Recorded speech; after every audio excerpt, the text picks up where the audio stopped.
بانی پی ٹی آئی کو عدالتی حکم پر شفا انٹرنیشنل اسپتال منتقل کرنے کی بجائے پیمز لے جایا جانے پر پارٹی قیادت سراپا احتجاج ہے۔ پی ٹی آئی نے حکومت پر عدالتی حکم کی خلاف ورزی کا الزام لگا دیا۔ اپوزیشن رہنماؤں نے صورتحال میں سازش کی بو بھی سونگھ لی۔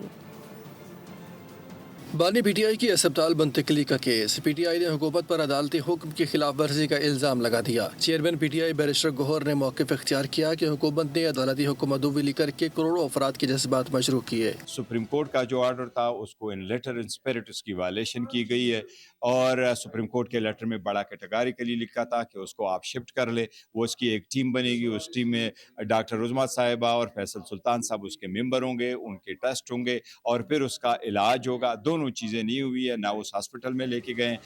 سینیٹ میں قائد حزب اختلاف علامہ راجہ ناصر عباس نے کہا حکومت نے حکم کی خلاف ورزی کر کے عدالت کو دھوکہ دیا، ان کی تاریخ دھوکوں سے بری پڑی ہے۔